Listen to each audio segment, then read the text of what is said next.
마태복음 21장 6절에서 9절까지 같이 합독하겠습니다. 제자들이 가서 예수의 명하신 대로 하여 나귀와 나귀 새끼를 끌고 와서 자기들의 겉옷을 그 위에 얹음에 예수께서 그 위에 타시니 무리의 대부분은 그 옷을 길에 펴며 다른 이는 나무 가지를 베어 길에 펴고 앞에서 가고 뒤에서 따르는 무리가 소리질러 가로되 호산나 다윗의 자손이여 찬송하리로다. 주의 이름으로 오시는 이여 가장 높은 곳에서 호산나 하더라. 아멘. 자, 2022년 이 종려주일에 특별히 하나님께서 우리에게 주시는 메시지가 있을 것입니다. 그 메시지를 오늘 쭉 묵상하면서 기도하는 가운데 그 성령의 음성을 듣고 여러분께 증거하기를 원하는데요. 오늘 교회에 오는데 어떤 분이 목사님 우리는 종려나무 가지 들고 호산나 호산나 하면서 이렇게 찬양하면서 환영 안 하냐고 그런 질문을 하시더라고요. 그런데 오늘은 그 나무를 흔드는 이유에 대해서 여러분과 같이 묵상하기를 원합니다. 아멘. 왜 나무를 흔드는지. 여러분 이 신앙생활이요 오래되다 보면은 전통에 빠지고 또 의미 없이 어떤 형식과 이런 전통 속에서 날마다 그걸 반복하는 경우가 참 많이 있는데요. 이 절기라는 것이 그렇습니다. 기독교의 절기는 절기마다 다 그 의미가 있는 거거든요.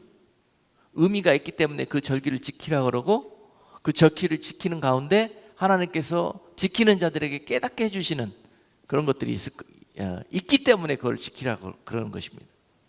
그런데 여러분 종려주의를 통해서 우리에게 종려나무 가지를 흔들면서 우리가 무엇을 지키고 깨닫고 하나님의 뜻을 분별할 수 있을 것인가 하는 것들에 대해서 하나님의 뜻이 무엇일까 한번 이 시간을 나누기를 원해요.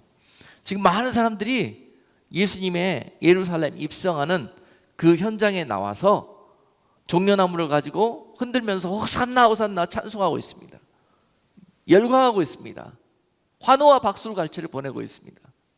왜 그랬을까요? 왜? 우리가 지난 시간에 소망에 대해서 말씀을 좀 나눴어요. 이스라엘 백성들의 당시의 소망은 무엇이었냐면은 그들의 삶에 정말 찌들리고 아프고 정말 상처투성이고 절망적인 그런 환경 속에서 그들이 원하는 소망, 바라는 소망 한 가지, 바로 그것이 있다면은 누군가 와서 우리들의 이러한 부차한 삶을, 우리들이 억압받고 있는 이 억울한 삶을, 피폐해진 삶을 바로잡아주고 회복시켜줄 그런 사람이 나타나기를 소망하고 기대하고 있었습니다.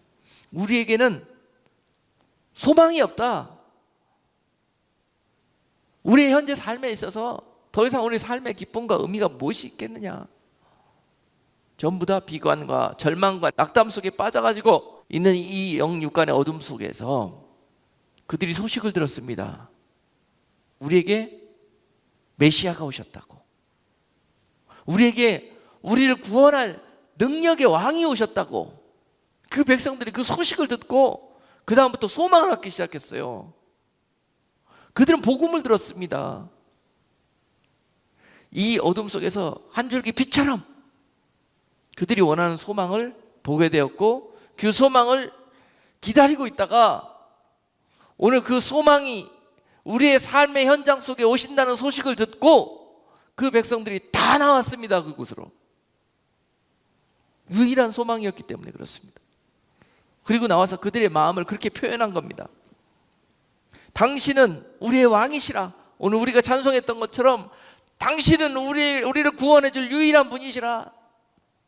이 종려 가지를 흔들면서 그들이 호산나 호산나, 이제 지금입니다, 지금입니다 예수님, 지금입니다 메시아시여, 지금입니다 지금 절망 속에 빠져있는 우리에게 찾아오셔서 우리를 구원해 주시옵소서라고 호산나라는 그런 의미를 가지고 찬송하고 있는 거예요. 호산나는 지금 오셔서 우리를 구원해 주셔서 하는 간절한 백성들의 탄식 소리입니다. 지금은 호산나라는 찬송이 어떤 마치 그냥 노래처럼 그렇게 사람들이 의미 없이 불러대는데요, 그것은 우리들의 영육 간에 피폐해진 갈급한 심령과 갈급한 영혼이 주님을 찾고 주님을 부르는 그런 소리인 것입니다. 오늘 종료주일에 다시 한번 이 단어의 의미가 무엇인지를 깨닫고 여러분 주님을 그렇게 부르는, 주님을 그렇게 찬송하는 것들이 여러분 삶에, 여러분 신앙 속에 회복될 수 있기를 주님의 이름으로 축복합니다. 그것이 종려가지를 흔드는 의미입니다. 그래서 지금 이 종려주일과 또 고난주일, 부활주일 우리가 이 절기를 보내고 있는데요, 이 절기는 기독교에서 가장 우리에게 소망이 있고 가장 우리에게 감사가 넘치는 그런 시간들인 것입니다. 이 절기를 보낼 때마다 우리에게 구원을 허락하시기 위해서 베풀어 주신 하나님의 사랑, 그리고 예수 그리스도의 그 역사하심으로 우리는 이 은혜 가운데, 이 소망 가운데 거하게 되었다라는 것을 기억하고 그것에 감사하고 그것에 호산나 찬송하면서 하나님께 영광 돌리는 절기가 되어야 하는 것입니다. 그러므로 여러분, 우리 삶 속에서 예수 그리스도께서 우리의 왕이 되심을 선포하는 날, 그리고 그것을 다시 한번 돌아보고 매년마다 그런 관계를 점검해 보는 날, 바로 그 날이 종려주일이어야 되는 것입니다. 아멘. 예. 그래서 지금 구속사적인 의미로 볼 때 아주 우리에게 너무너무 감사하고 은혜롭고 소망이 넘치는 시간들을 보내고 있다고 생각하시고요, 이 기간들을 그냥 전통적으로 그냥 늘 하듯이 그렇게 흘려보내는 게 아니라 이번 2022년만 이 부활주일과 고난주일만큼은 내 인생에서 정말 내 주님을 내가 다시 왕으로, 내 구주로, 나를 통치하시는 분으로 내 삶에 모시는 그런 진정한 의미의, 그런 종려의 그런 의미가 회복되는, 그렇게 여러분 신앙 속에 그런 변화가, 놀라우신 그런 변화가 찾아오는 그런 날이 되시기를 주님의 이름으로 축복합니다. 예. 그래서 본문에 있어서 예수님이 지금 예루살렘에 공생의 3년의 그 시간들을 마치시고 이제 마지막 십자가에 달리시기 일주일 전에 마지막 공생의 예수님의 이 땅에서의 사역 일주일을 마치시기 위해서 지금 예루살렘에 들어오고 있는 거죠. 지금까지는 이스라엘에서 주변 변방에서 쭉 복음 사역을 감당하시다가 마지막으로 복음 사역의 마치표는 예루살렘에 들어오셔서 성전에 들어오셨어요. 그곳에 있는 자들에게 복음을 전하고 누구의 손에? 그들의 손에 죽임을 당하시러 들어오셨던 날이기도 합니다. 누구의 손에요? 그 백성들의 손에 죽임을 당하시러 지금 예루살렘에 들어오시는 현장이란 말입니다. 그런데 백성들은 어떻게 생각하고 있었습니까? 자신들이 설마 예수님을 바로 3일 후에 죽일 그런 자들이라는 거, 그거를 그때 어떻게 그들이 깨닫기나 했겠어요? 이런 일들이 왜 벌어졌습니까? 오늘 말씀의 핵심이고 주제입니다. 여러분, 그 환호하고 예수님께 영광 돌리던 그 군중들이 왜 3일 후에 마음이 다 변해가지고 예수님을 다 팔아버렸고 배신하고 또 예수님을 정죄하고, 그래서 예수님을 십자가에 내모른 그런 폭도들로 변하게 되었냐, 이 말입니다. 무슨 변화가 있었길래 도대체? 그런 내용들을 살펴보면서 우리가 지금 주님을 그렇게 만나고 있는 것 아닌가, 지금 우리와 주님과의 관계가 그런 관계는 아닌가, 왜 그렇게 관계가 되어버렸는가 하는 것들에 대한 우리들의 신앙들을 또한 저들의 모습을 보면서 점검해 볼 수 있는 그런 시간들로 삼을 수 있기를 주님의 이름으로 축복합니다. 저들이요, 그 이유는 헛된 소망 때문에 그렇습니다. 여러분, 교회 다니고 신앙생활하면서 헛된 소망을 예수님께 갖는 순간 이런 일들이 벌어집니다. 자기의 소망을 예수를 통해서, 신앙생활을 통해서, 교회를 통해서 못 이루게 될 때, 자기가 원하는 것을 얻지 못하게 되고 자기 생각대로 되어지지 않을 때, 그들은 예수님도 죽였는데요, 그 이상의 것들을 하지 못할 일들이 뭐가 있겠습니까? 바로 그 순간 그들은 신앙생활에서나 교회에서 폭도가 되는 것입니다. 이런 일들이 왜 벌어지게 돼요? 소망을 다른 곳에 두었기 때문에 그렇습니다. 예수님께 왜 나와서, 예수님께 왜 찬송하고 있어요? 왜 예배하고 있어요? 이것을 잘못 두었기 때문에 그렇습니다. 그러면은 이들의 모습이 내 모습이 될 수 있다는 거예요. 그들은 예수님께 이런 마음을 갖고 있었습니다. 예수님 빨리 오셨어요. 우리를 이렇게 짓누르고 있는 이 로마, 저 강력한 세상의 힘으로부터 우리를 해방시켜 주세요. 듣자 하니 예수님은 죽은 자도 살리시고 병든 자도 고치시고 무에서 유를 창조하시고, 예수님은 말로 행하지 못하는 이적과 능력을 갖고 계시는 분이라고 우리가 들었는데, 그리고 많은 사람들이 그것을 목도했는데, 오늘 이곳에서 그 능력을 통해서 우리를 구원해 주십시오. 빨리 가서 저 로마를 다 물리쳐 주시고 이 하나님의 도성 예루살렘을 해방시켜 주시고, 그리고 우리의 피폐해진 삶을 회복시켜 주시고, 그러면서 우리가 이 땅에서 하나님의 약속대로 거룩한 이스라엘 백성들로, 은혜가 넘치는 백성들로 그렇게 살게 해달라고, 이제 그동안 선지자들을 통해서 우리에게 약속해 주신 메시아가 우리에게 오셨으니 그 메시아가 우리를 이렇게 구원해 주실 것이다 라고 호산나 찬송하는 거예요. 그런데 그들이 생각했던 구원, 그들이 생각했고 그들이 소망했던 구원, 그것이 문제였던 거예요. 예수님과 피트가 안 맞았어요.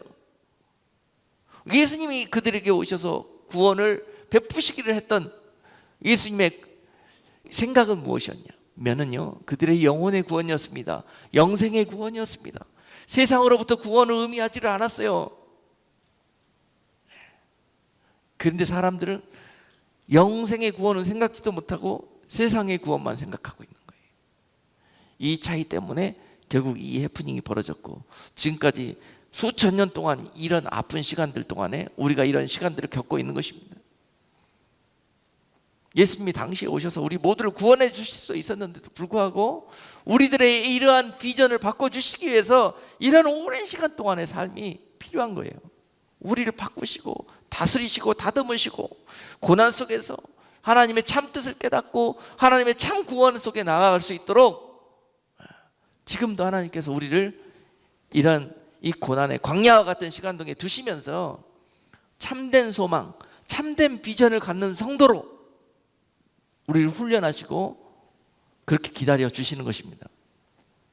올해 종려주일만큼은 이런 관계가 온전히 우리 가운데 회복되고 깨닫고, 그런 참된 소망을 참된 예수님의 생각에 두는, 참된 예수님의 약속의 말씀에 두는 그런 복된 성도들로 거듭나시는 그런 저와 여러분 되시길 주님의 이름으로 축복합니다.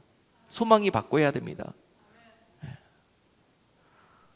예수님께서 예루살렘에 입성하시고 고난받으셔서 십자가에 돌아가시고 죽은 지 3일 만에 부활하셔서 모든 만민들의 구원의 문이 되어주시기 위해서 예수님은 이 땅에 오셨고, 또 그 일을 마지막으로 마침표를 찍기 위해서 예루살렘에 들어오신 것입니다. 그 많은 사람들이 있었지만 누구 하나 이것을 깨닫고 있는 사람이 없었습니다. 여러분, 지금도 많은 사람들이 교회에 다니고 신앙생활하고 있지만 하나님의 뜻을 깨닫고 있는 성도들이 과연 얼마나, 몇 명이나 있을까요? 그 많은 기독교인들이 나중에 이 많은 폭도들처럼 그렇게 예수님 다시 오실 때 그런 일들을 할 것입니다. 온전하게 하나님의 뜻을 깨닫지 못하면 그렇습니다. 오늘 성경 공부 때에도 또 우리가 배울 건데요. 네. 하나님은 우리가 끝까지 이러한 모습으로 헛된 소망을 버리고 참된 소망을 품도록 우리를 광야 같은 시간에 두시고 우리를 교육시키고 훈련시키셔서 그런 백성으로 만드셔가지고 가나안으로 데려가기 위해서 애굽의 종살이에도 두시기도 하시고, 그리고 그들을 기적처럼 하나님의 능력으로 출애굽이라는 사건을 통해서 건져내시고 구원해 주시고, 또한 하나님이 사람을 들어 쓰실 때에도 모세 얼마나 능력 있고 잘 배웠고 출중난 사람입니까? 애굽에서 왕실에서 정말 사람의 세상에 완벽한 교육을 받고 자란 사람이었어요. 그렇지만 하나님은 그를 들었을 때 바로 그 상태로 쓰지 아니하시고 그를 또 다른 40년 동안 어디로 보냈습니까? 미디안 광야로 보내가지고요, 거기서 마치 인생이 절단난 사람처럼 그런 소망 없는, 세상적으로 소망 없어 보이는 삶을 40년 동안이나 살게 하셨습니다. 하나님이 사람을 쓰시는 방법이고 훈련시키는 방법입니다.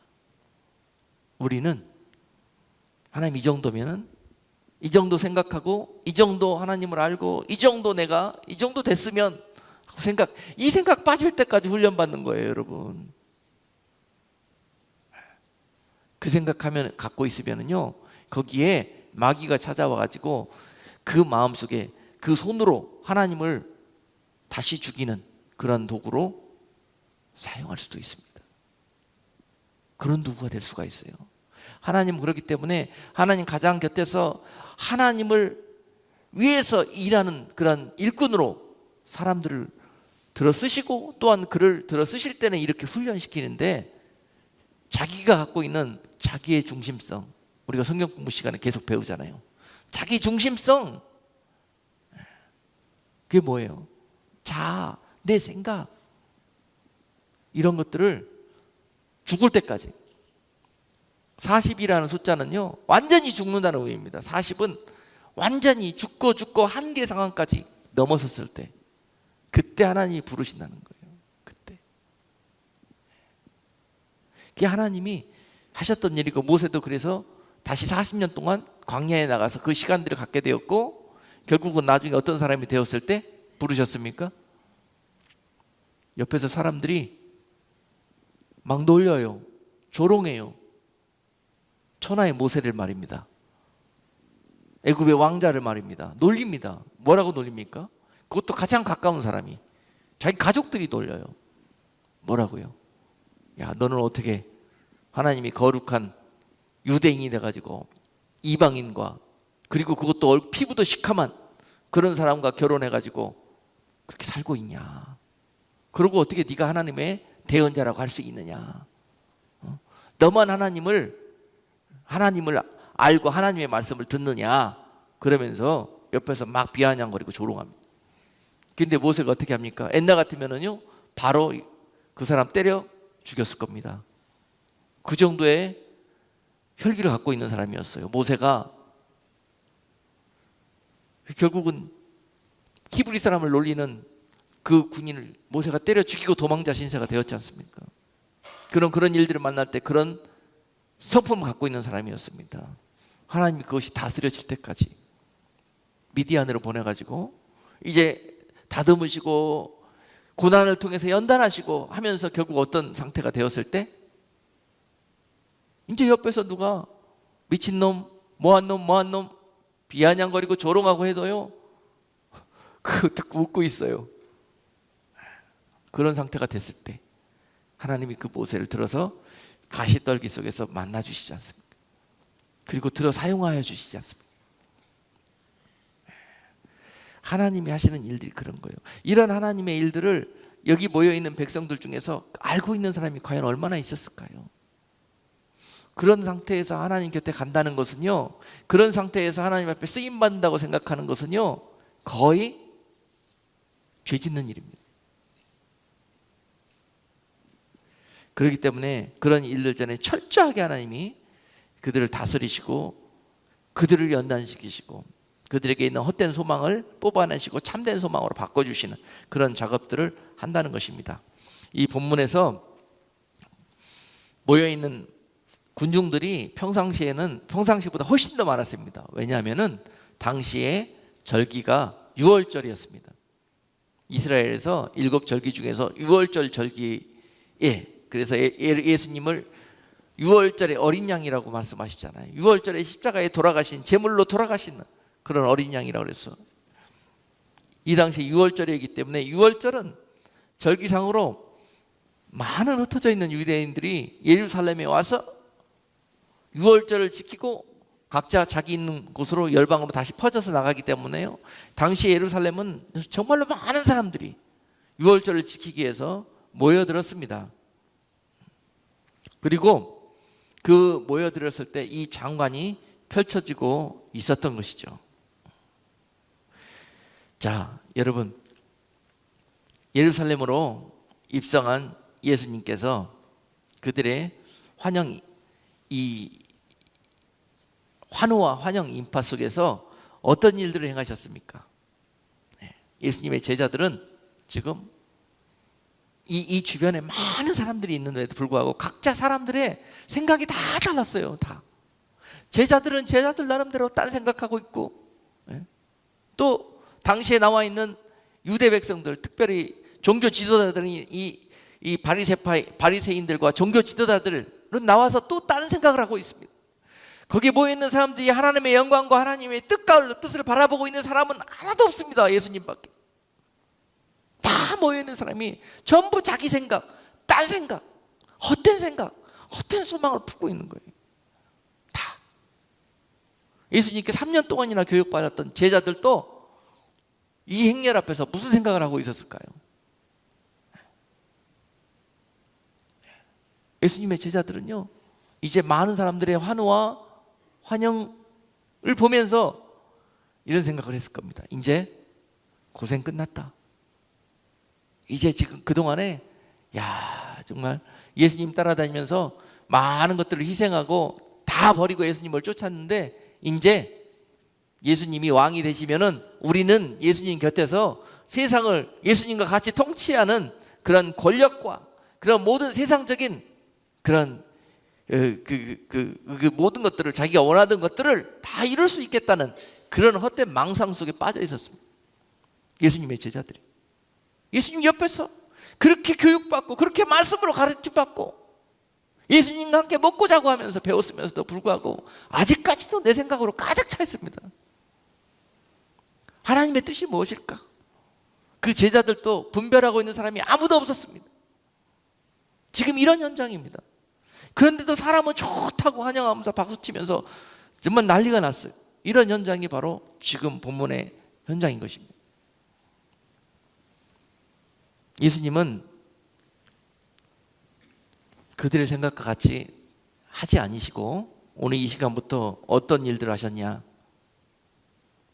대놓고 예수님이 이 세상에 오신 목적을 이제 말씀하시고 이루어 가시기를 시작하시는 거예요. 대놓고. 지금까지는 내가 하나님의 아들인 것을 이야기하면은 어디 가서 그런 소리 하지 말으라고 예수님이 말리셨습니다.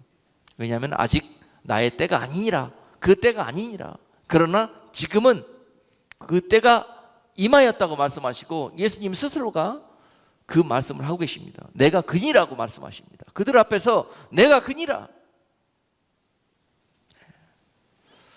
예수님이 이 세상에 오신 이유가 뭐예요? 목적이 뭐예요? 이 말씀을 하시고 그들에게 맞아 죽기 위해서 오신 거예요.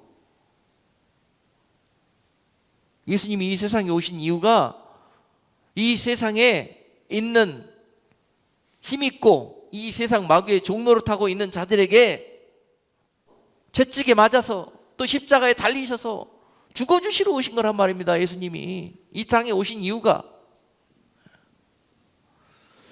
그 일을 하시기 위해서. 아직은 내가 죽을 때가 안 되었으니까 그 말 하지 말아라 그러고 계시다가 지금은 이제 내가 죽어야 되는 때가 왔으니 그 말을 스스로 하시는 것입니다. 내가 하나님의 아들이로라. 이 땅의 구원자로 왔노라. 그렇게 말씀하시고 그들에게 쭉 이제 십자가에 가시기 전에 하나님이 유언처럼 하나님이 자신을 보낸 목적을 세상에게, 사람들에게 말씀하십니다. 정말 중요한 말씀입니다. 우리 이 절기를 지날 때마다 이 말씀을 씹고 곱씹고 해야 돼요. 성도들이 부활절 됐다고 계란 까먹고 나무까지 흔들고 다니고 이게 중요한 게 아니에요, 여러분. 의미와 본질입니다. 기독교는 예식이 아니에요.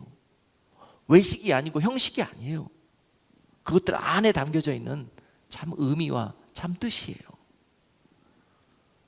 예, 많은 사람들이 부활절이라고 들떠가지고 말이죠, 그렇게 다니는데 여러분, 그 참된 의미, 죽지 않으면 다시 사는 건 없습니다, 여러분. 그래서 죽으라고 그러는 거예요. 새로운 주님의 말씀에 부활을 원하신다면 죽으라는 거예요. 뭐가 죽어야 돼요? 내가 죽어야 돼요. 내 생각이 죽어야 돼요. 예? 내 나쁜 말이 죽어야 돼요. 시도 때도 없이 찾아오는 내 속에 정말 분별 없이 유혹당하는 그런 날마다 죄에 너무너무 익숙해져 있는 우리들의 옛 삶이 죽어야 해요.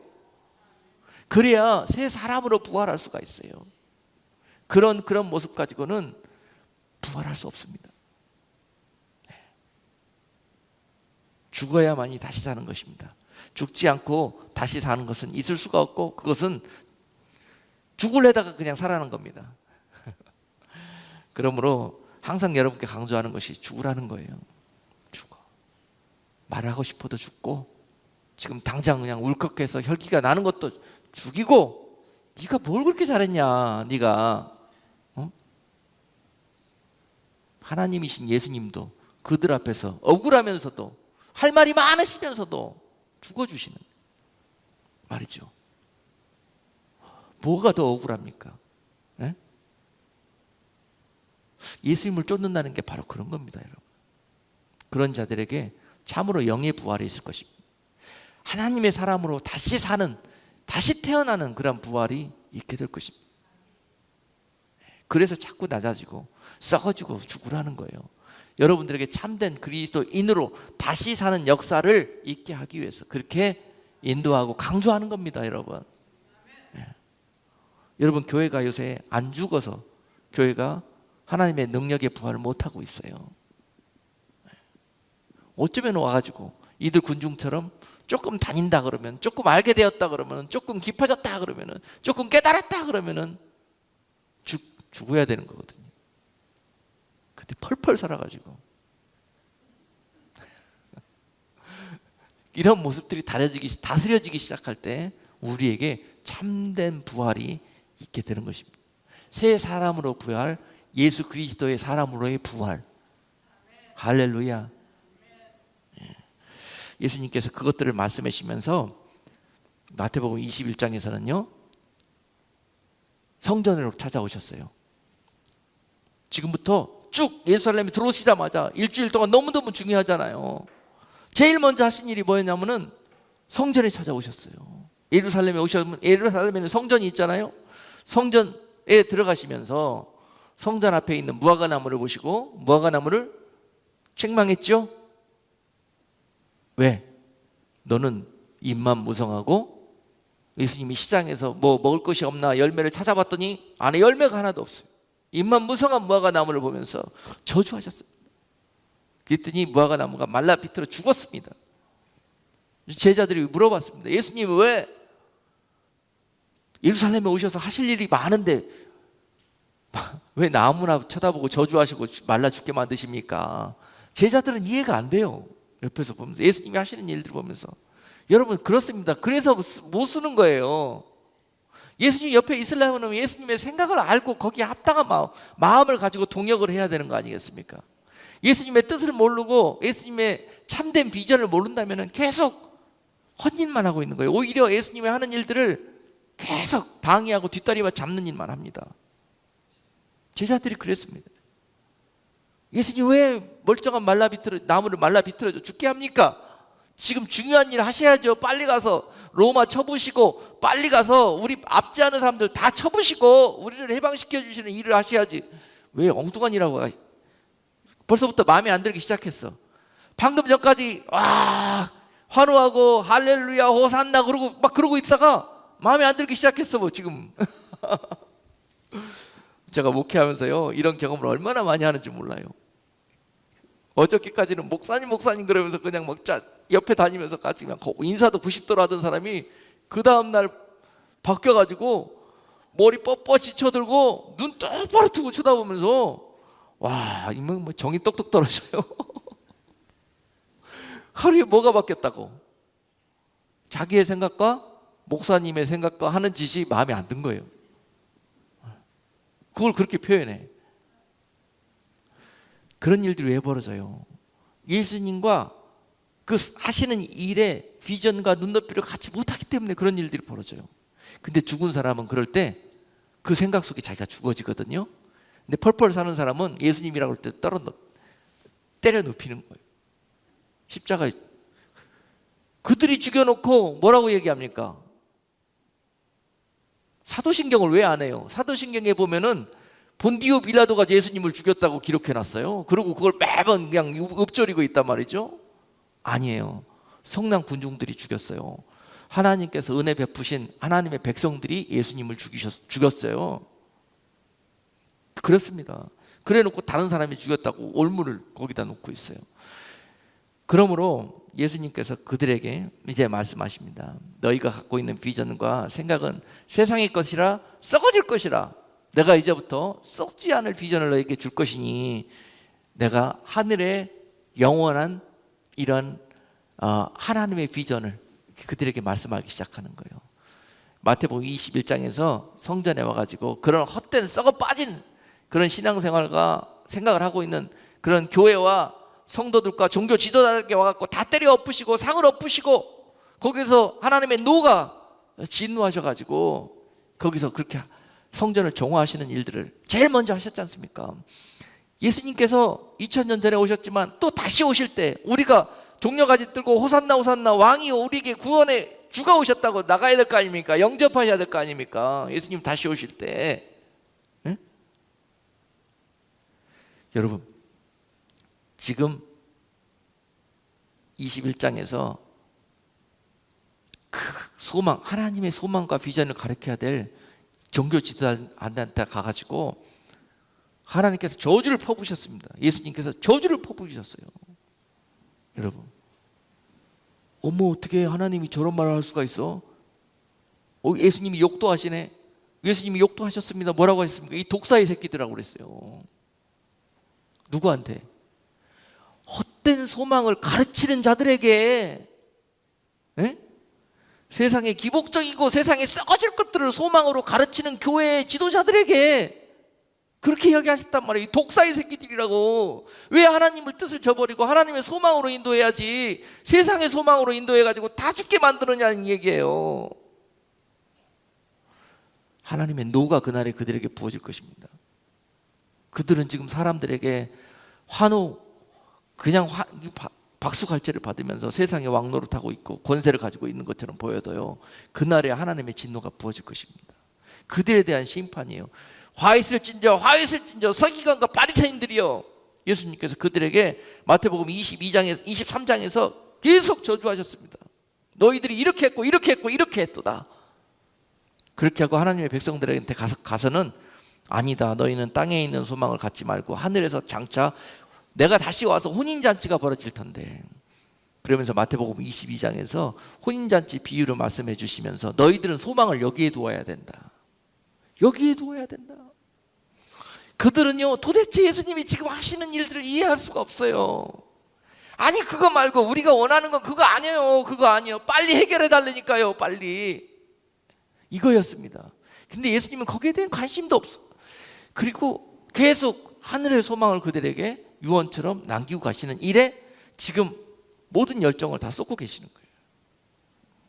그러면서 마태복음 24장과 25장 저번에 설교했지 않습니까? 24장과 25장에서는 내가 장차 올 때, 그 혼인 예식이 가까웠을 때 세상은 이런 일들이 벌어질 것이다. 그러니까 이런 일들이 벌어지면 너희는 내가 다시 올 것을 빨리 깨닫고 너희가 그때 합당한 모습으로 준비되어야 된다.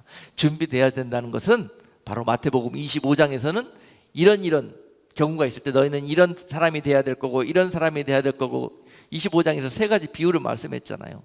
열 처녀들 중에서 미련한 자들 되지 말고 지혜로 슬기 있는 5처녀가 돼야 될 것이고, 또한 한 달란트 받은 어리석은 종처럼 행하지 말고 착하고 충성된 종처럼 그렇게 너희가 겸비되어야 될 것이며, 또한 주님의 좌편에 설 자들이 아니라 주님의 우편에 선 자들이 어떤 모습으로 겸비되어져 있는지를 보고 너희는 내가 가까우면은 너희의 이에 합당한 모습으로 예복을 갈아입고 있으라는 것입니다. 이것이 예수님이 지금 십자가에 돌아가시기 전에 지금 그들 백성 군중들에게 하고 계시는 말씀이에요. 메시지입니다.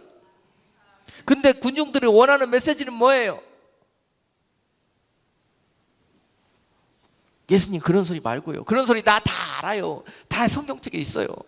그런 소리 말고 당장 나 빨리 이번 달 페이먼트 내야 되니까 돈 주세요. 빨리 나를 핍박하고 압제하는 이런 모든 로마의 지금 현실과 우리를 피를 빨아먹고 있는 우리 이스라엘의 지도자들로부터 우리를 구원해내시고 당신이 참된 왕이 되어주세요. 참된 왕이 되어 우리를 그런 은혜롭고 행복한 삶을 살 수 있도록 그런 일을 해주시라고. 계속 그런 일을 하다가 3일 동안에 이런 일이 벌어진 겁니다. 군중들과 예수님 사이에 이런 일들이 벌어져요. 예수님은 예수님의 사역의 길로 계속 예루살렘에서 행하셨고, 군중들과 제자들은요 어땠습니까? 예수님이 하시는 이 3일 동안의 사역이 전혀 그들이 원하는 게 아니었습니다. 그렇기 때문에 결국 어떻게 해요? 유다가 먼저 움직이기 시작하잖아요. 유다가 무슨 생각이 들었습니까? 예수님을 팔 생각을 하지 않습니까? 팔 생각을. 남 얘기가 아닙니다, 여러분. 딱 3일 만에 이런 생각이 우리에게도 찾아옵니다. 우리 생각하고 달랐을 때는, 내가 하나님보다 더 컸을 때는 바로 이런 생각이 찾아옵니다. 사건을 저지를 생각을 하기 시작해요. 그 생각을 마귀가 딱 넣어주기 시작합니다. 성경은 마귀가 유다에게 이 생각을 집어넣었다고 기록하고 있습니다. 유다가 그런 그릇을 준비하고 있었기 때문에 그렇습니다. 그리고 난 다음에 유다가 로마에게 찾아가서 예수님을 어떻게 합니까? 팔지요. 그리고 잡혀가게 그렇게 했습니다. 그리고 유다는 은 30을 대가로 받았지요.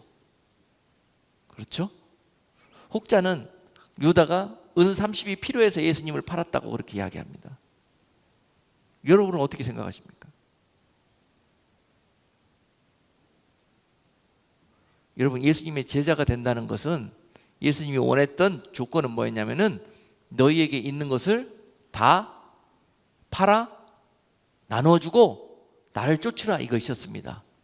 최소한 예수님의 제자의 삶을 살았다고 하면은 물질 때문에 예수님을 따랐다고 보기 힘듭니다.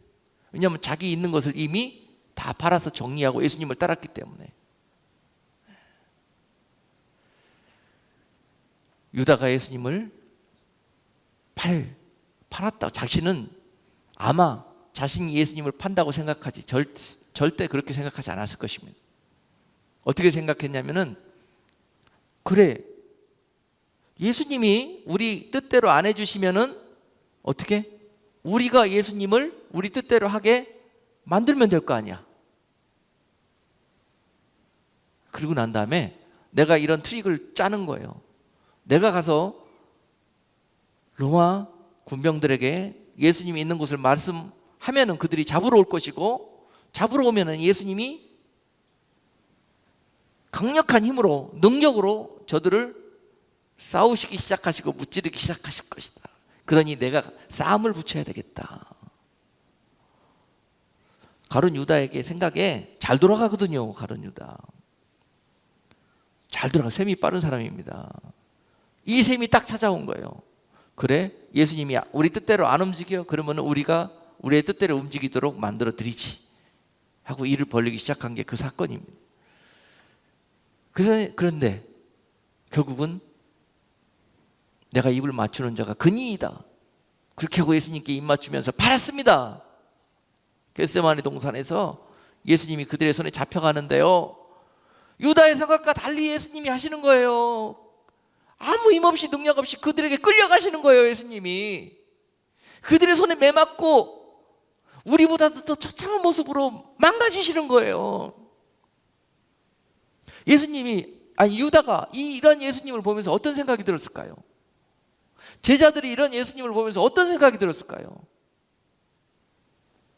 여러분, 왜 예수님을 버리고 십자가를 버리고 다 도망갔겠어요? 소망이 무너졌기 때문에 그래요. 자신들이 원했던 게 무너졌기 때문에 그래요.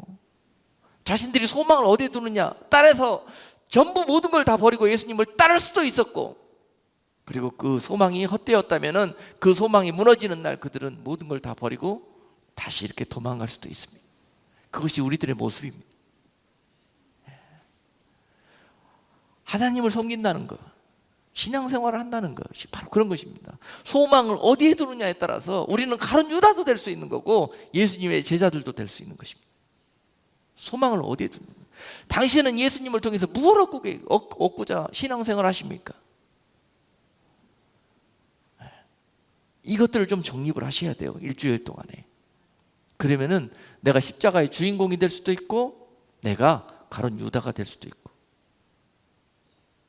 그런 놀라운 변화가 삶 속에 있게 될 것입니다. 여러분, 말씀을 정리하고 마치겠습니다. 예수님의 제자들은 참으로 예수님 앞에 놀라운 은혜를 받은 사람들이었습니다.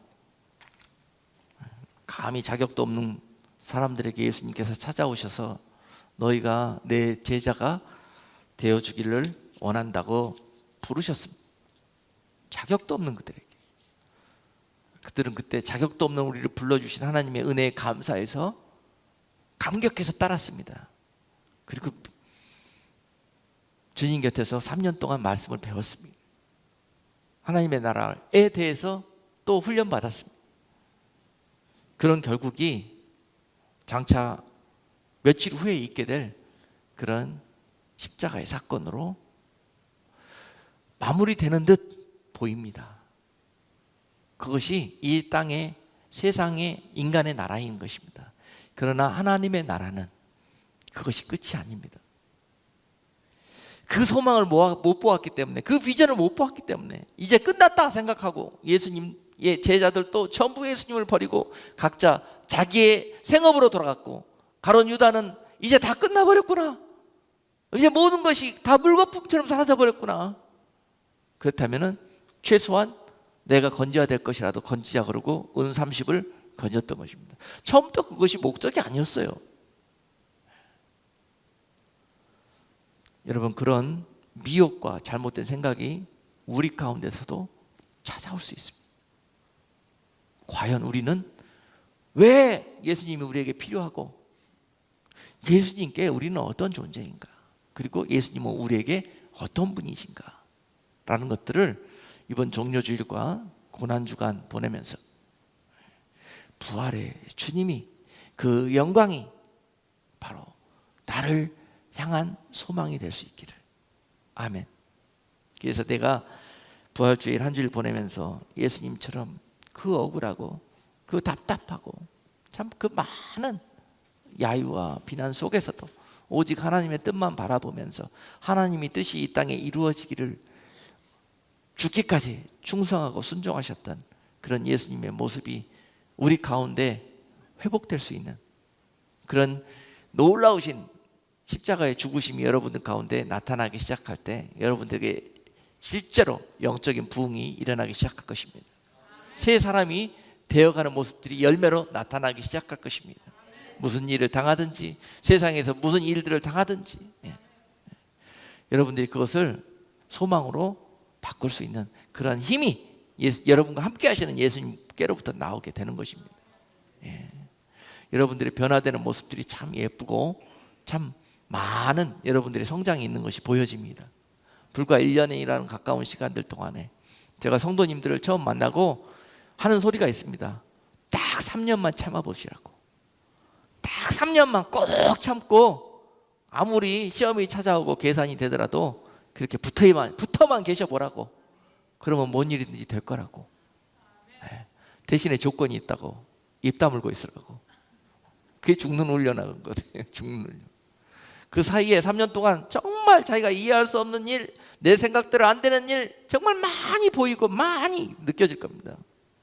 그런데 그 가운데서 나는 죽고 예수님처럼 내가 다시 사는 비결이 그 안에 있습니다. 그래서